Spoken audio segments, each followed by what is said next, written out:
이거 적용은 뭐 천천히 해주시고요. 해도 되고 안 해도 돼요, 얘는 사실.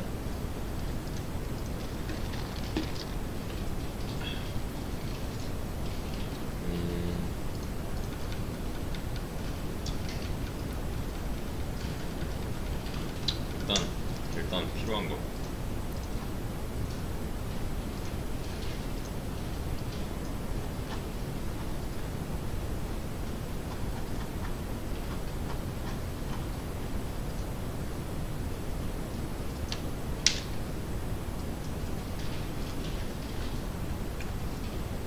뭘 좀 받을까?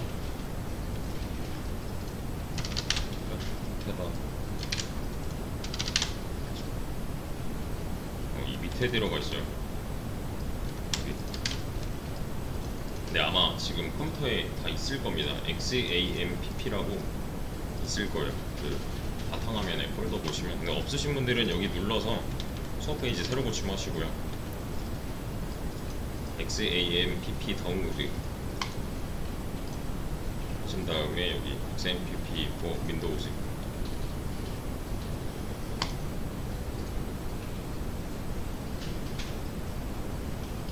를 클릭하면 인간하면 될 텐데.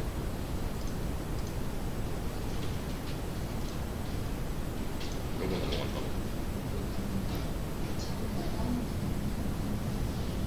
그냥 여기 기다리면 되네.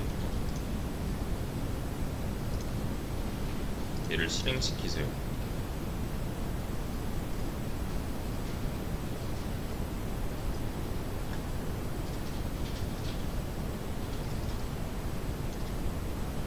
일단 여기까지.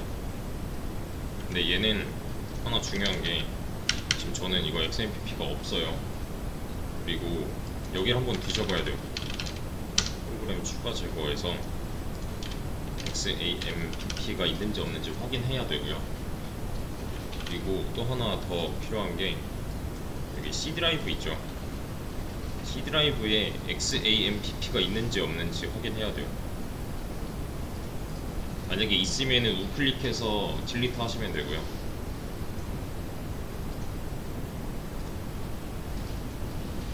얘네들이 다 없다는 가정하에 얘를 진행을 해야 돼요. 지금 내 컴퓨터에는 이렇게 쳤는데 XMPP가 깔려있다 하시는 분이 있어요? 있어요? 있어요. 이거 인스톨러 말고 깔려있어요. 어쨌든 집에 가서 다운로드 하셔야 될 거니까 뭐 셋업 하시면 되는데, 여기 셋업 할 때 주의할 점은, 이거 넥스트 한번 누르면은 여기 체크박스가 있단 말이에요. 이렇게 여기서 MySQL 빼고 나머지는 다 꺼주시면 돼요. 이렇게. 근데 이거 만약에 지금 다운로드 되어 있으신 분들은 따로 안 하셔도 돼요. 지금 이거 다운로드는 안 하셔도 돼요. 있으면. 여기에 보시면 이렇게 회색으로 기본적으로 이제 제공되는 것들 말고 이렇게 선택할 수 있는 애들이 있어요. 약간 짙은 색깔로. 여기서는 MySQL 말고는 선택할 게 없어요. 그 상태로 두고 넥스트 한 다음에 얘도 건드리시면 안 돼요. 집에 가서 다운로드 하실 때는. 웬만하면 C 드라이브에 놓고, 이거는 잉글리시가 나올 거예요. 그 다음에 얘가 좀 오래 걸립니다.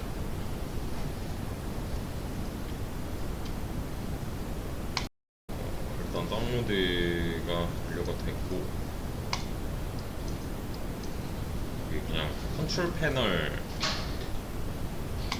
실행이라고 이제 박스가 뜨는데, 이 상태면 돼요. 이 상태 만들어주면 되고, 또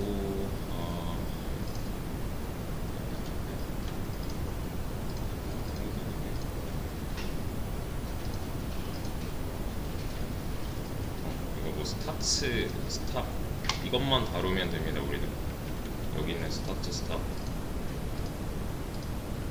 근데 하나 중요한 게 있어요. 여기선 설정이 좀 들어가야 돼요. 포트 번호가 뭔지, 뭐 PID는 뭔지 이런 거 전혀 상관없습니다. 지금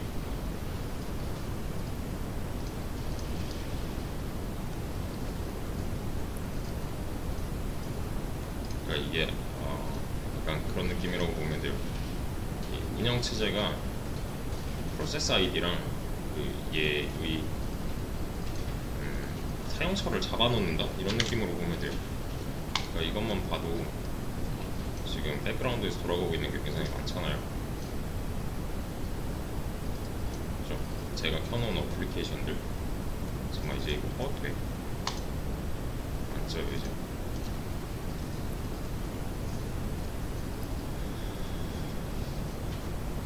심지어 이 작업 관리자를 돌리는데도 뭐 이만큼 쓰고 있어요. 얘네들이 이 내부적으로 점유하고 있는 그 위치 정도로 보시면 돼요. 근데 이거 말고도 굉장히 많죠. 백그라운드 뒤에서 돌아가는 애들, 그리고 윈도우를 돌리려면 필요한 애들, 윈도우 기반이니까 이런 CPU, 메모리, 뭐 디스크, 네트워크, GPU 이런 것도 좀 지식이 필요하긴 한데 그거는 나중에 좀 내용 나오면 그때 알려드릴게요. 비슷한 겁니다. 그리고 지금 여기 스타트하고 스탑 했잖아요. 여기 로그 보시면은 에러 로그라고 다 떠요. 시간별로 얘한테서 일어난 일들. 그러니까 나중에 뭔가 문제가 생겼다면 여기서 뒤져봐도 되는 거예요. 에러 로그가 다 있어요. 그리고 이제 크게 볼 일은 없고 중요한 건 여기 컨피그, 여기 MySQL의 컨피그 설정 y.ini 파일 들어가 보시면은 이렇게 메모장으로 뜨는 게 일반적인데 메모장이 아니어도 같은 이렇게만 뜨면 돼요. 그래서 필 좀 당겨서 여기서는 몇 가지 추가를 해줘야 돼요. 추가 및 변경. 쭉 내려보시면은 여기 MySQL D라고 되어 있는 부분이 있어요. 이거 찾으세요. MySQL D.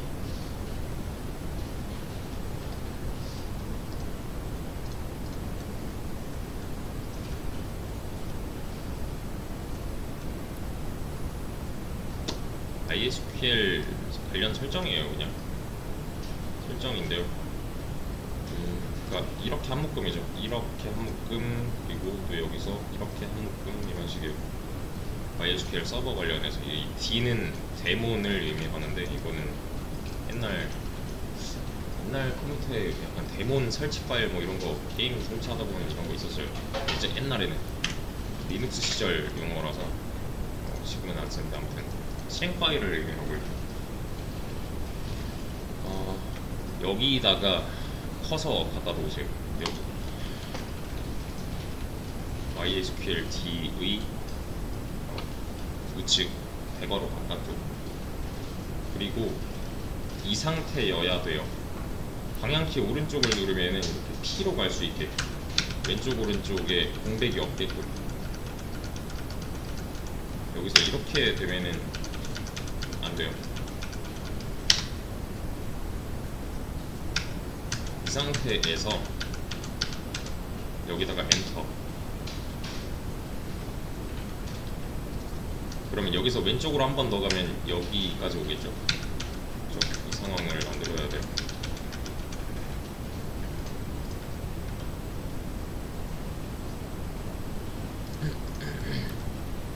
그리고 여기다가는 루어 언더바 케이스 언더바 테이블 언더바 네임스 2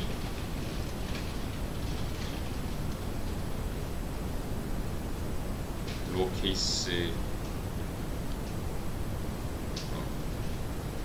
테이블 네임서 2. 여기는 공백이 있어도 상관없어요. 근데 이런 상태여야 해요. 이 로어에서 L 왼쪽으로 가면은 이 위쪽으로 올라가야 되고, 이 테이블 네임스 2에서 오른쪽으로 가면 여기 T로 넘어가야 돼요. 그러니까 공백이 중간에 없어야 된다. 이거 한 줄 추가.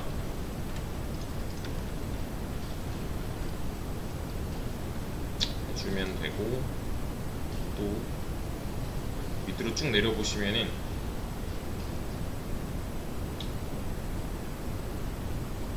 여기 UTF-8 세팅스라고 있어요. 요거 찾으세요. UTF-8 세팅스.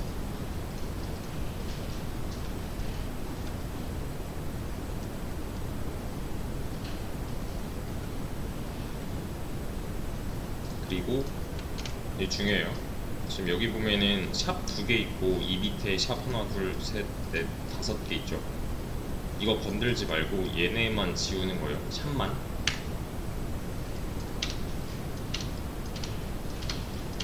이 상태가 되게끔. 이거 건들지 말고 여기 있었던 샵 5개만 지우면 돼요.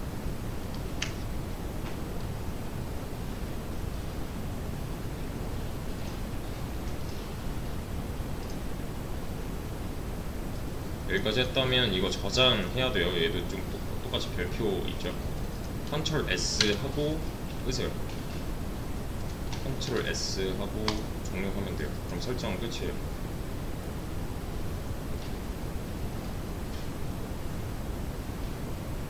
만약에 내가 이제 스타트, 그러니까 실행 중에 이런 설정 사항이 바뀐다, 그러면은 그 실행 중인 거에는 당연히 설정된 게 안 먹혀요. 그때는 그냥 한번 껐다 켜주시면 되고요.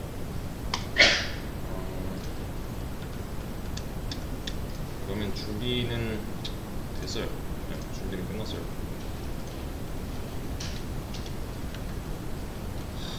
일단은 툴 설치 먼저 좀 진행을 했는데,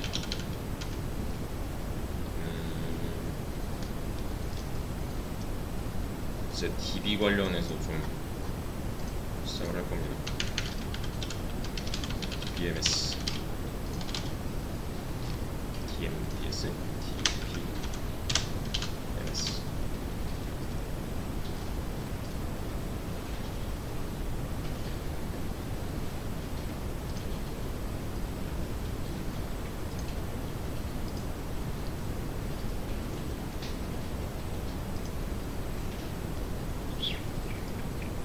DBMS에서 주로 쓸 툴이고, 얘는 끝까지 계속 쓸 거예요.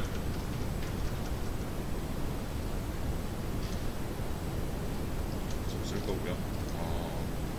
관련 내용을 좀 먼저 설명을 드리자면,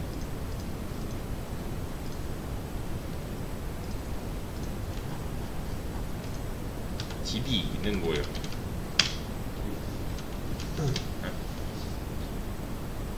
데이터 베이스죠. 직역하면 뭐예요? 데이터 저장소?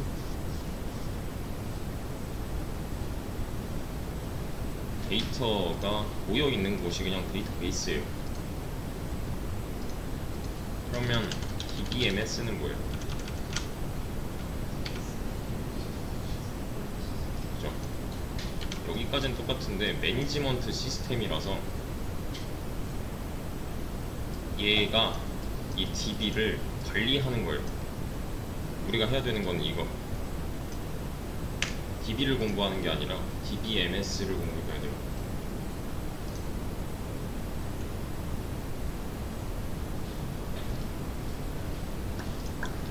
그래서 이거는 따로 찾아보셔야 돼요. 데이터 베이스 종류.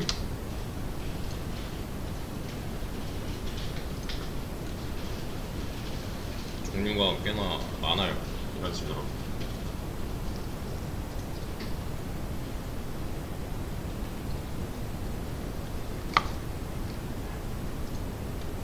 당연히 다 하는 거 아니고 우리는 이거 할 거예요.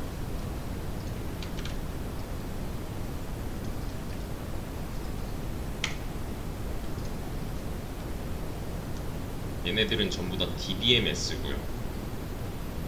보시면은 모델이 각각 다르죠. 이런 모델이면 얘네 쓰면 되는 거고, 이런 모델이면 얘네 쓰면 되는 거고 한데, 이거 뭔 말인지 모르잖아요. 몰라도 돼요. 그냥 우리가 할 거는 MySQL이다만 아시면 됩니다. 근데 기초 지식 정도는 있으면 좋아요. HDBMS가 뭔지, MDBMS가 뭔지 이런 식인데 사실 중요한 거는 RDBMS입니다. 우리가 다룰 거는 관계형 데이터베이스이기 때문에 그것만 아셔도 돼요.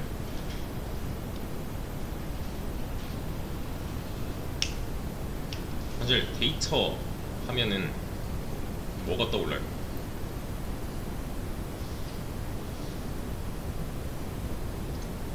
데이터.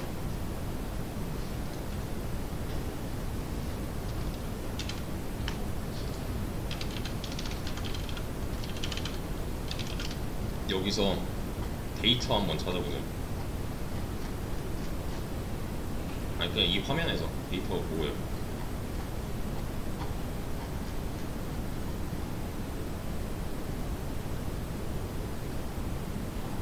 다 우리가 눈에 보고 있는 건 다 데이터예요. 특히 이런 이미지들 같은 거, 이런 포털 사이트에서 많이 이제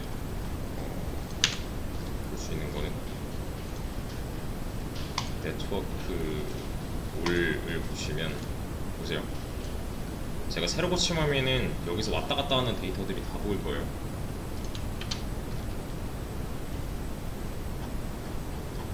대표적으로 뭐 이런 애들, 이런 신문사, 언론사, PNG래요. 이거 뭐예요? 이거 이미지 데이터죠. 이런 거 스포츠 관련 또는 이런 아이콘들 또는 이런 자바스크립트 문서들, 문서 데이터라고 하죠.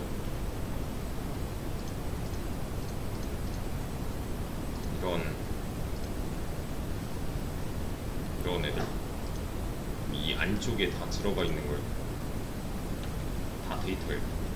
얘는 지금 제이슨 형식이라고 하는데 이거는 나중에 할 거고, 다 까보면은 뭐라도 들어있어요.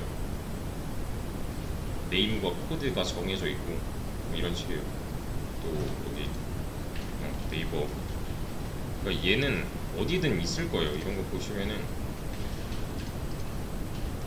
매일경제 있을까? 여기 어디 있겠죠.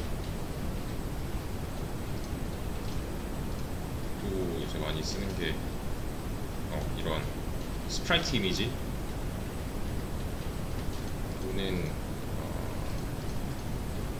이런 자바스크립트 문서도 있고, 이런 쇼핑몰 이미지, 광고 이미지들 전부 다 데이터입니다. 그러면은 이 데이터는 어디서부터 왔는데요? 데이터베이스로부터 온 거죠. 근데 데이터베이스를 그냥 뭐랄까 한글 파일처럼 쓸 수가 없어요. 데이터베이스도 관련 프로그래밍 언어가 필요해요. 보통 SQL이라고 하는데 스퀄이라고도 읽고, 관계형 데이터베이스 관리 시스템, 그리고 RDBMS란 말이에요. 여기서 데이터를 관리하기 위해서 쓰는 프로그래밍 언어다 잖아요. 그래서 이걸 직접 배울 겁니다. 이런 애들. 자바랑은 목적이 다른 프로그래밍 언어가 되는 거죠. 얘는. 이러한 데이터를 다룰 건데, 심지어 계속 예로 들었던 이것도 데이터예요. 왜냐면 얘가 가져갔으니까 이건 문자열 데이터가 되겠죠. 우리가 여기다가 입력하는 것들은 모두 다 얘네들은 데이터로 인식해서 자기네들 쓰는 데이터베이스에다가 저장을 할 거잖아요. 근데 저장이 그냥 되는 게 아니라 저장해줘 라고 해야 된단 말이에요. 그 방식을 배울 거고요. 그래서 저랑 DBMS 수업을 같이 하셨다면은 한번 더 들으세요. 키밸류 데이터베이스가 있어요. 키밸류, 얘는 뭐냐면 이거 따로 스킬 안 하셔도 돼요. 얘는 그냥 그렇게 하고 넘어가셔도 됩니다. 직접 다룰 게 아니기 때문에. 키밸류 데이터베이스는 이렇게 생겼어요. 키 밸류, 키가 들어갈 부분, 밸류가 들어갈 부분이 정해져 있고, 여기 홍길동 얘는 이게 주민번호 98 뭐 저거저거. 그러면은 홍길동에 대한 주민번호야 이렇게 한 짱이죠. 한 짱으로 이루어진 데이터를 다룰 때는 키밸류 데이터베이스를 쓰는 거예요. 그냥 별거 없어요. 이게 끝이에요. 근데 간단해 보이잖아요. 그래서 실용성이 없어요. 너무 간단해서 딱히 뭐 많이 쓰이진 않아요. 이게 끝이니까 이거 가지고 뭘 어쩌라고, 이런 느낌이라서 잘 안 쓰는데,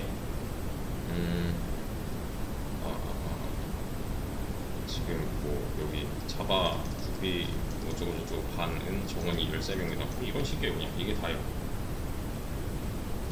그래서 얘는 이제 주로 쓰는 메인 데이터베이스를 도와주는 서브 데이터베이스로 많이 써요. 많은 정보를 담을 수가 없는 형태로 존재하기 때문에. 그래서 얘를 메인으로 갖다 쓰겠다? 그러면은 내가 알고 있는 데이터의 양 자체가 줄어드는 거라서 실질적으로 사용하는데 문제가 생겨요. 그래서 안 쓰는데, 이제 가벼운 프로그램을 돌릴 때, 그리고 자바 안에서도 이런 형식이 있어요. 키랑 밸류로 이루어진, 이것도 나중에 할 건데, 맵이라는 타입이 있어요. 맵 자바 공부해 보신 분들은 알 거예요. 저랑은 안 했겠지만 이렇게 하면 안 되지. 자바 맵, 키랑 밸류로 이루어져 있는, 무언가를 담을 때 쓸 수 있는 맵 형식이 있어요. 이렇게 씁니다. 타입이잖아요. 그냥 해시맵은 그냥 맵의 일종이다 라고 보시면 되는 거고요.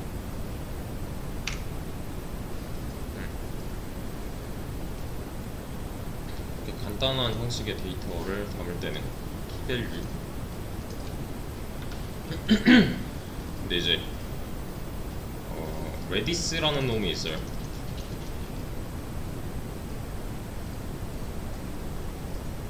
레디스에서 보통 키밸류를 많이 쓰는데, 얘는 C 드라이브, 뭐 D 드라이브 하는 하드 디스크에다가 저장을 하는 방식이 아니라 램이랑 같이 일하는 데이터 베이스가 있어요. 이러면 또 뭔 말인지 모르잖아요. C 드라이브, D 드라이브 하는 건 뭐예요? 이거잖아요. 우리가 컴퓨터 이제 조립식 컴퓨터 맞추면은 하드 용량 얼마쯤으로 하면 좋을까 이런 거. 보통 요새는 테라바이트 단위 많이 쓰지만, 그죠? 우리가 게임 다운로드 받으면 일로 들어가잖아요. 또 기타 뭐 문서 같은 거 다운로드 받으려도 여기로 들어가죠. 일단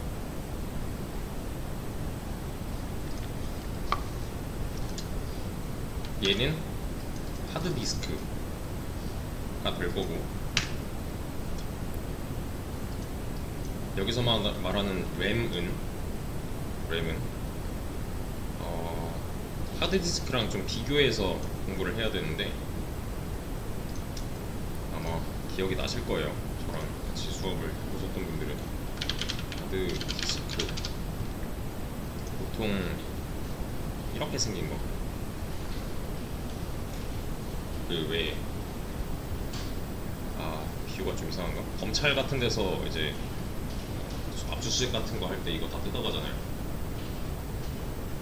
컴퓨터에 저장되어 있는 거 다 여기 있으니까. 근데 여기서 램이 나온다. 얘는 생긴 게 좀 달라요.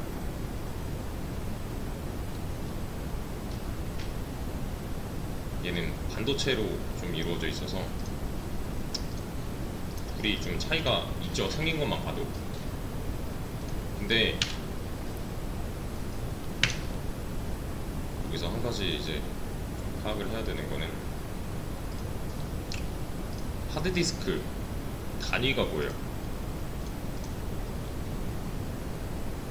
기가바이트, 뭐 바이트, 테라바이트 뭐 이런 식이란 말이에요. 램은 단위가 뭐예요? 똑같죠. 그 말은 뭐예요?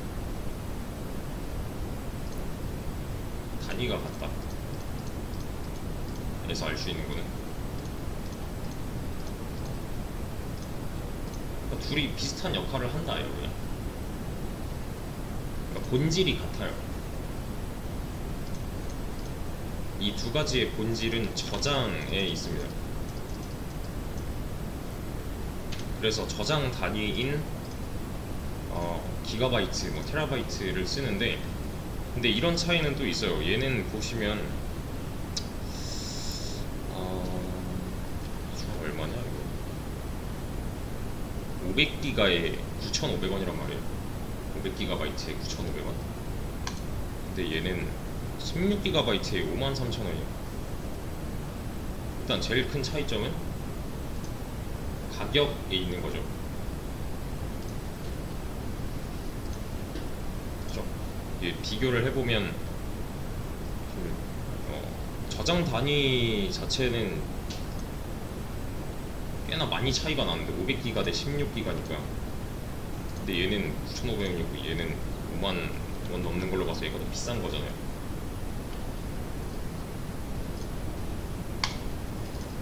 문제는 이런 데 있어요. 얘를, 그러니까 하드디스크를 이제 쿠팡이나 이런 걸로 주문하면은 이렇게 오거든요. 이 상태로 와요. 이 상태로 우리 컴퓨터 본체 뜯으면 나오는 메인보드에 꽂는 거예요. 그냥 이게 인식되면은 거기다가 이제 저장을 할 수가 있게 되는 상태가 되는 거고. 근데 얘를 이거 때려 부시면 이런 게 나와요. 그러니까 이 앞판을 때려 부시면, 이거 나사도 잘 안 먹어가지고 그냥 한번 부셔봤는데 노트북 안 쓰는 걸로 이런 애들이 나와요. 그러니까 이게 본체예요. 이 하드디스크의 본체예요.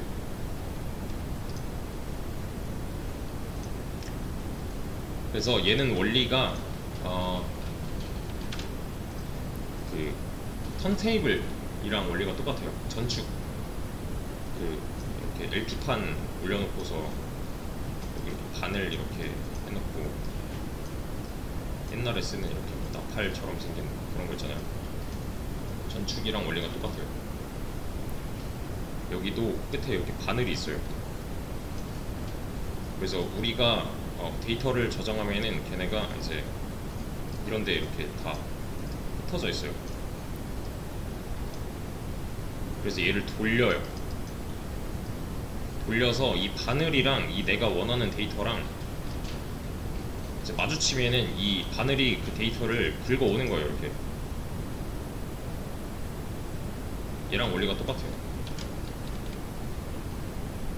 그러면 얘가 빨리 돌면 좋은 거예요? 아니면 천천히 돌면 좋은 거예요? 당연하죠. 빨리 돌아야 좋은 거잖아요. 그래서 얘의 회전 그 속도는 RPM이에요.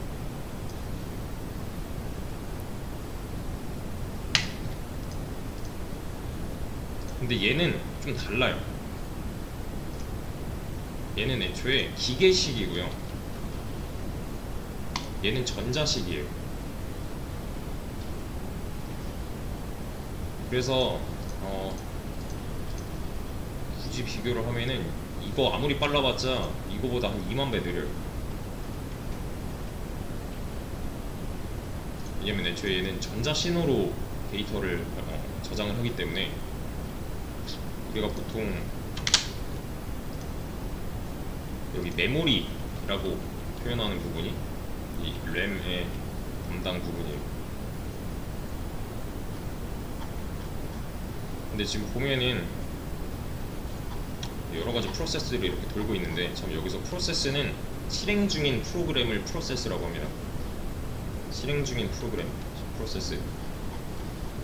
프로세스들이 굉장히 많은데 별거 안 하고 있단 말이에요. 사실 지금 그냥 윈도우 돌아가게 해놓고 지금 떠 있는 거는 뭐 이런 깃 배시나 아니면 크롬 몇 개랑 메신저 몇 개랑 이런 식인데 반 가까이 쓰고 있잖아요. 왜겠어요?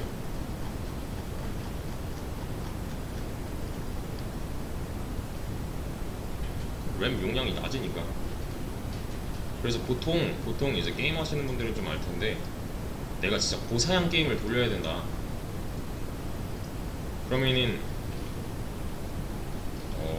고사양 게임을 돌려야 되는데 내 컴퓨터가 감당이 안 된다 이게. 그럼 보통 업그레이드 하는 게 이거거든요. 돈 더 주고 이제 몇 개 더 방열로를 뽑던가 해서, 아니면 본체 맞출 때 애초에 램을 좋은 걸 끼던가.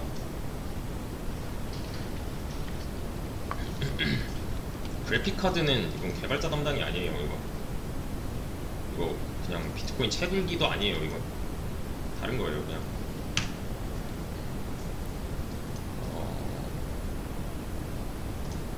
아무튼 이런 차이 때문에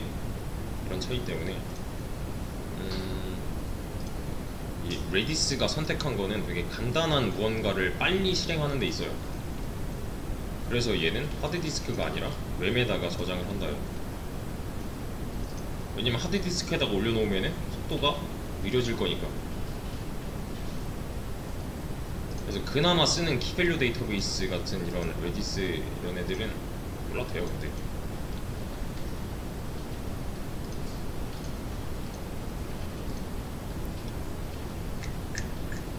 근데 이제 그런 거는 자주는 모르겠고,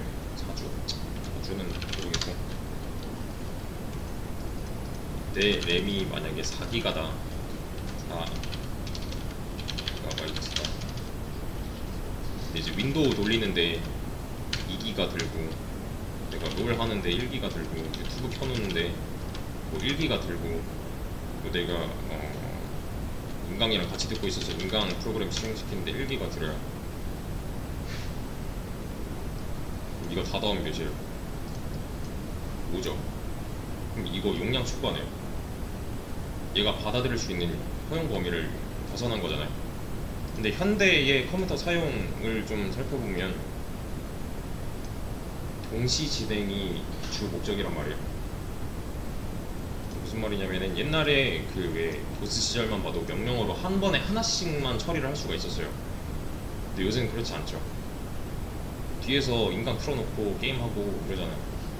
그러니까 뭐 유튜브 옆에 틀어놓고 뭐 내가 게임 할 거 하고, 그러니까 동시에 한 번에 여러 가지 일을 할 수 있게끔 하는 게 지금도 이거 동시에 지금 다 진행되고 있는 거니까. 근데 방이 꽉 찼어요. 얘는 5예요. 얘가 되지 않느냐 그게 아니라, 윈도우는 뭐 계속 백그라운드에서 돌아가야 되니까 그렇다 치고, 내가 실제로 지금 진행하고 있는 걸 얘가 파악을 해요.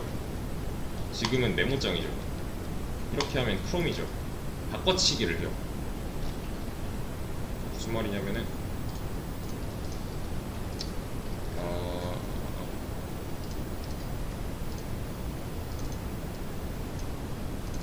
램이 이만큼 있는데 지금 들어와야 되는 애들이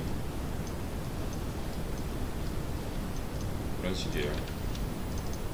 얘 4기가밖에 안 되는데 각각 1기가씩 먹고 있대요. 얘가 버티지를 못하잖아요.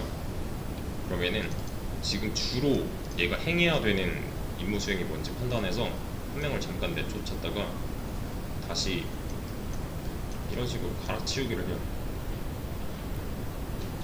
근데 이제 이 시간이 오래 걸리면은, 왜 그런 거 보신 적 있으시죠? 응답없음 또는 진짜 렉 걸린다. 사실 지금 제가 이 뒤에 있는 크롬을 클릭한다고 해서 얘가 뭐 기다려달라 이런 식으로 말하지 않죠. 그냥 바로 보여주죠. 이거는 한번 전환이 일어난 거예요. 이런 자리 바꿈이 한번 된 거예요. 근데 그거를 이제 사람은 캐치를 못할 정도가 되는 거죠. 왜냐면 되게 빨리 했으니까 얘가. 근데 이제 얘 용량이 진짜 극악이다, 너무 부족하다 싶으면 이 자리 바꿈 하는 게 눈에 보이는 거고, 그게 렉 현상이 되는 거고, 이런 식이에요. 대충 돌아가는 느낌은 이래요. 그리고 당장 이 문제를 해결하기 위해서는 그냥 돈 더 써서 얘를 업그레이드 시키면 돼요. 이렇게 좀 부족한 상황이 없으니까 자리 바꿈할 틈을 안 줘도 되잖아요. 애초에 방이 넓으니까. 다 때려 넣어도 자리가 남는다는데 그냥 쓰면 되는 거죠. 이때는 바바가 걸릴 일이 없는 거고 이런 식인데, 그래서 되게 이제 CPU는 그 본체 뜯어보면은 이렇게 팬 달려 있는 거 있거든요. 이 자체가 CPU가 아니라 이 팬도 때려 부시면은 이 안에 약간 작은 칩이 하나 있어요. 얘가 이제 메인 두뇌. 그래서 얘가 연산을 엄청 해요. 그 연산하는 과정에서 열이 굉장히 많이 나기 때문에 팬이 달려있는 거고, 쿨러라고 하죠 보통. 쿨러는 다른 데도 있으지만 아무튼 얘는 운영체제의 명령을 받아요. 운영체제라 함은 윈도우가 될 수도 있고 리눅스가 될 수도 있고 맥OS가 될 수도 있고, 그러니까 OS에 해당하는 오퍼레이션 시스템, 운영체제 명령을 받아서 이제 관리를 하는데, 운영체제는 사용자의 명령을 받아요. 그러니까 내가 맥 쓰고 싶으면 맥 쓰는 거고 윈도우 쓰고 싶으면 윈도우 쓰는 거잖아요. 그러니까 사용자가 제일 이제 권한이 높은 거고, 얘가 선택한 OS는 CPU를 관리하고 CPU는 이 메인보드에 있는 부품들한테 명령을 내리는 이런 식이란 말이에요. 근데 하드디스크가 여기 뭐 이렇게 있다고 했을 때 CPU 입장에서는 램이랑 일하고 싶어 할 거야, 하드디스크랑 일하고 싶어 할 거야?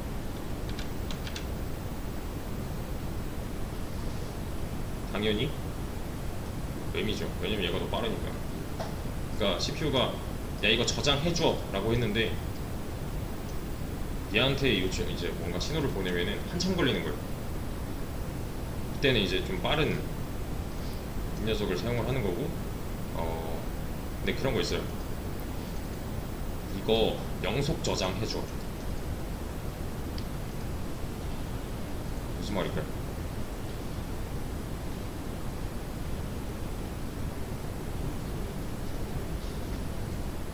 그러니까 내일 켜도 안 없어지게 만들어놔 하는 거죠. 컴퓨터 꺼도 안 없어지게 만들어놔는 얘가 이제 담당하는 거예요. 그러니까 롤 다운로드 받으면 여기 들어가 있잖아요. C 드라이브에 들어가 있잖아요. 오늘 컴퓨터 끄고 내일 컴퓨터 킨다고 해서 여기 있는 게 날아가지 않죠. 대신에 이런 키밸류 같은 애들, 진짜 빨리빨리 처리해야 되는 애들이 있어요. 그런 애들은 하드에 굳이 안 남겨놔도 되잖아요. 뭐 로그인 정보라든지 로그아웃 정보를 저장한다든가 이런 거, 그런 건 이제 램이 관리하게 되는 거고. 좀 셌는데 그것도 알아야 돼서 그냥 이런 게 있구나 정도만 생각하시면 되고, 히벨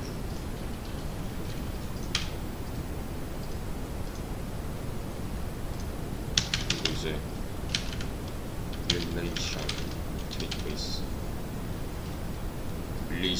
릴레이셔널 뭐 이런 식으로도 하고 릴레이션이라고도 하는데, 얘는 써본 적이 있을 거예요. 왜 써본 적이 있냐면,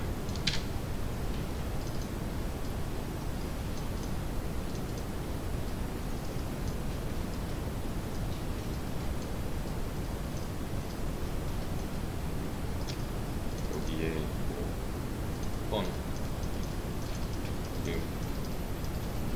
전공 전화번호 뭐 이런 식이에요. 그리고 1번 있고 2번 있고 공적으로 써있어요.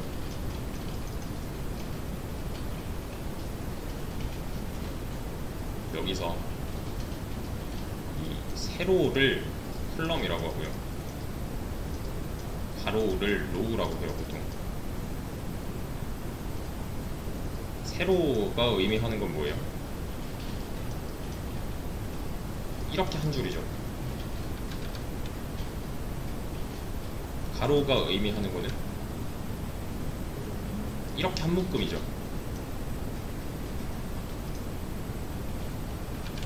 그죠? 이렇게 한 묶음이 한 개의 로우가 되는 거잖아요. 맞죠? 뭐 튜플 뭐 또는 다른 영단어들도 있는데 그거는 신경 안 써도 됩니다. 이 표 자체를 릴레이션이라고 해요. 수학 용어예요.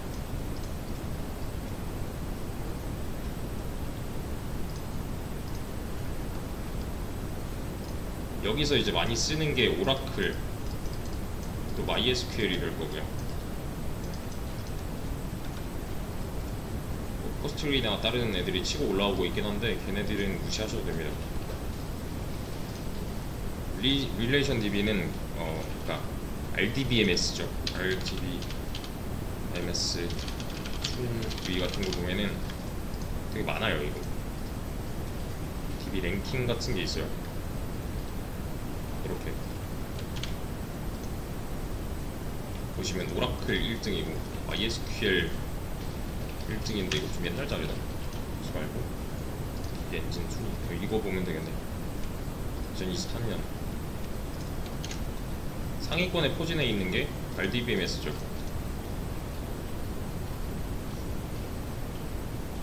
그래서 이거 해야 돼요. 몽고DB도 이제 많이 쓰긴 하는데 방금 전에 얘기했던 거 레디스도 많이 써요. 근데 이거는 애초에 구분 자체가 다른 애들인 거죠.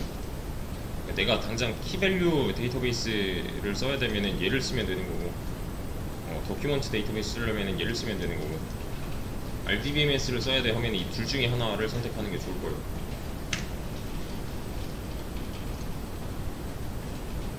얘네는 거의 부동이잖아요. 지금 거의가 아니라 다 부동이네.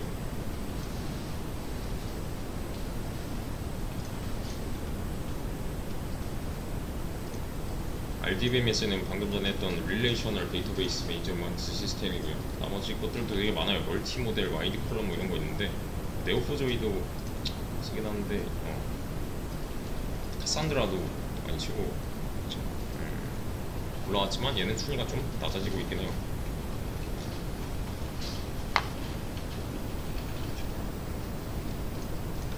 근데 여기서 우리가 선택할 수 있는 게 오라클이냐 ESQL이냐 하잖아요. 근데 둘 다 이거 써야 돼요. 어쨌든 SQL 문법을 써야 돼요. 오라클 문법이랑 MySQL 문법이랑 살짝 다른데 기준 하나 잡고 아무거나 하시면 돼요. 변환기도 있어요. 100% 변환은 안 되지만 도와주는 애들이 있어요. 그러니까 둘 중에 하나 아무거나 하시면 되는 거예요. 표준 SQL이라는 게 있습니다. 둘 다 그 표준에 맞게 행동을 할 거기 때문에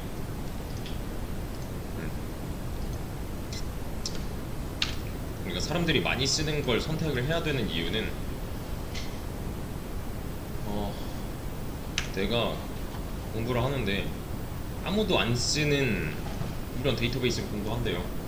이거보다 더 순위가 낮은 것들이 있겠지만 근데 어떤 문제 상황에 닥쳤어요. 뭐 에러가 뭔가 떴어요. 구글링을 해봤는데 검색 결과가 3개밖에 안 나와요. 그러면 해결을 못하는 상황이 올 수도 있겠네요. 근데 똑같은 문제를 예로 풀면은 그 검색 결과의 양이나 질 자체가 다를 거예요. 왜냐면 다른 사람들도 많이 쓸 거니까 같은 에러를 마주친 사람이 많을 거기 때문에. 사실 그래서 자바를 선택한 거고 그래서 이런 RDBMS를 선택을 해야 되는 거고 왜냐면 백엔드 시장은 그래도 여전히 자바가 접근하고 있기 때문에. 근데 이 RDBMS라고 하는 얘를 이제 관계형 데이터베이스라고 한단 말이에요. 근데 여기서 이제 많이 오해가 들어가는 게 얘네끼리 관계에 뭔가 뭐 좀 집중되어 있지 않나, 이게 아니라 그냥 이 표 자체를 릴레이션이라고 해요. 그래서 릴레이션 데이터베이스 매니지먼트 시스템인데 얘는 이겁니다. 그냥 써보셨을 거예요 한 번쯤은. 이거 컬럼이고 이거 로우잖아요. 그만큼의 데이터가 저장되어 있으면 얘는 RDB가 되는 거죠. 행과 열로 이루어진 행렬이에요. 행렬. 고등학교 수학 시간에 요새는 빠졌다고 하지만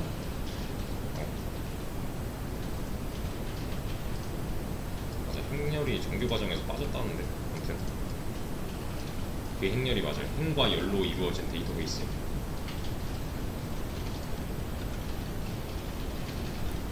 근데 이 엑셀은 이제 문서에 좀 더 치중되어 있어서 이거는 지금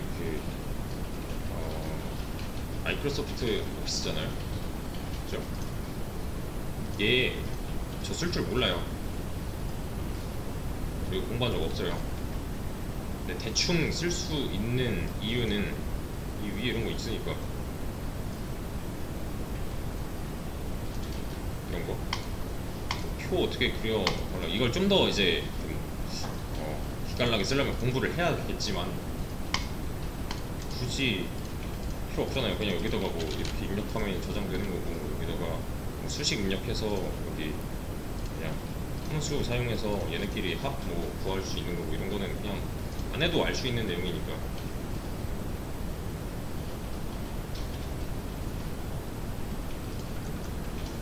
근데 데이터를 다루다 보면은 이 엑셀로는 이거 엑셀로 해도 되나 싶은 것들이 있어요. 특히 이제 돈 관련된 것들, 은행가라던가 아니면 세금 관련된 애들,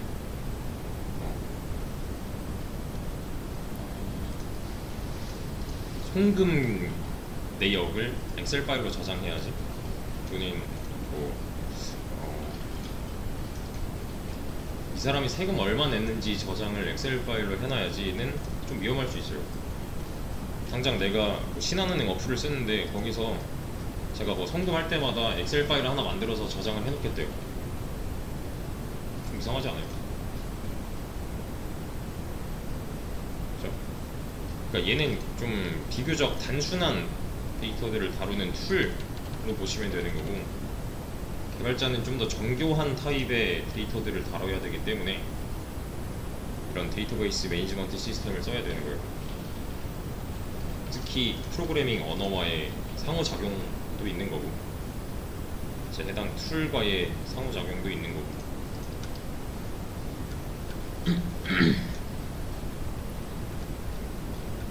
그리고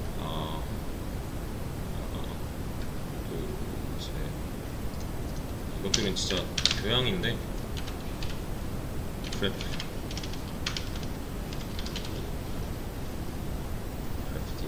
그래서 보통 이제 카산드라나 네오포제이, 와이드 컬럼이라고도 하고, 이거 보시면은 이런 거 다 데이터베이스란 말이에요. 특히 이런 애들.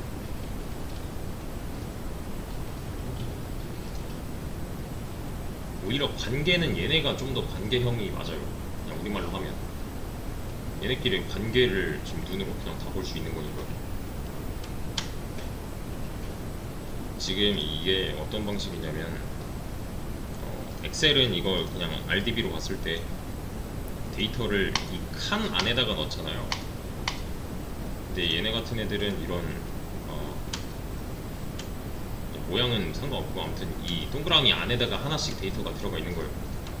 잘 보면은 여기 어떤 상호작용을 하는지 이런 게 남아 있고요, 남겨져 있고요. 싹 방향으로도 표시할 수 있고.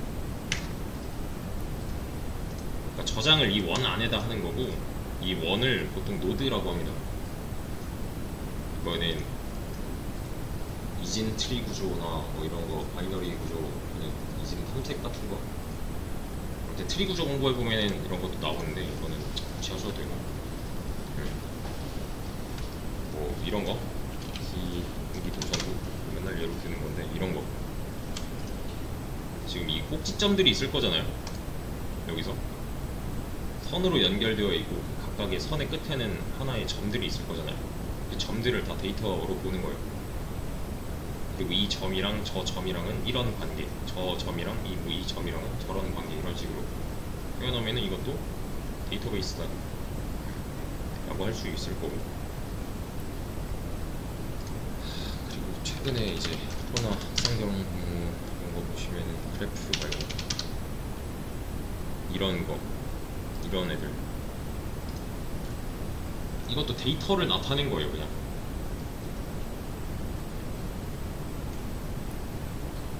그거를 이제 이런 식으로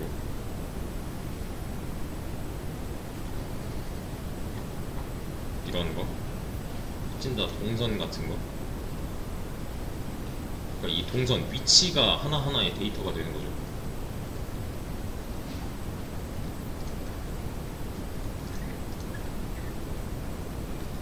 보기에는 쉬운데 관리가 좀 힘듭니다. 딱 봐도 복잡하잖아요. 그리고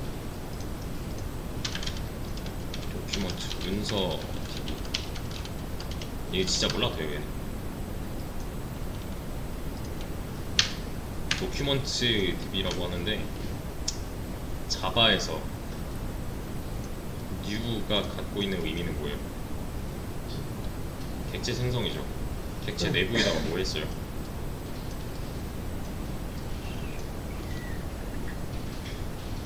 뭐 여러 가지 정보들을 담았잖아요. 아이디는 뭐고, 뭐 그런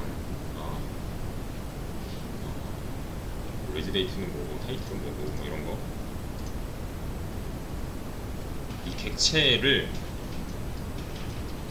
하나하나를 문서화해서 왔다 갔다 시킬 수가 있어요. 이 객체 내부 정보를 문서화해서 데이터로 정립을 해놓은 그 타입들이 있어요. 이거는 아까도 이거 찾기 좀 그러니까 이거 검색을 해봅시다.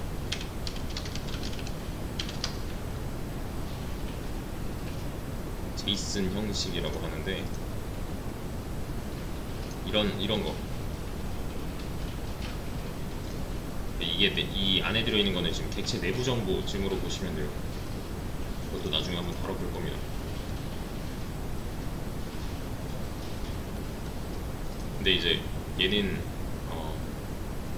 만약에 제이슨 문법을 쓰지 않는다면은 각각의 회사에서 이런 식으로 하자라는 룰이 있을 거고, 그 룰을 그냥 가져서 따르면 되는 거고요. 보통 요새 이제 신입들, 이쪽 분야의 신입들을 그냥 제이슨 상하차 노예 뭐 이런 식으로 표현을 하더라고요. 왜냐면 이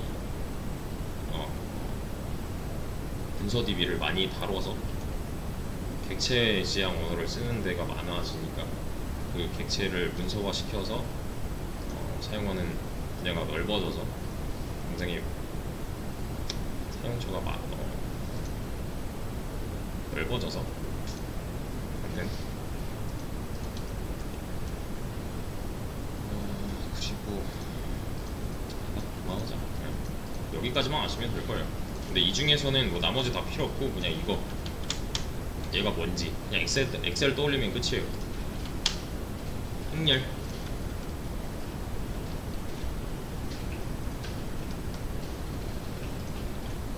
그래서 RDBMS 특징은 구글링을 해보세요.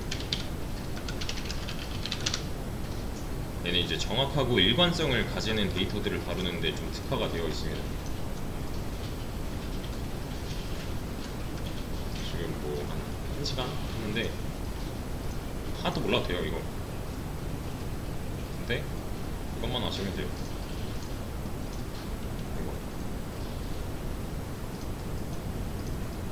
그리고 이거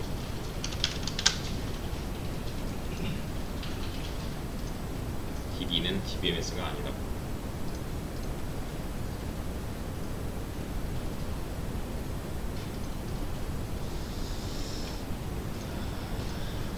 일단 좀 끊고 쉬었다가 이어서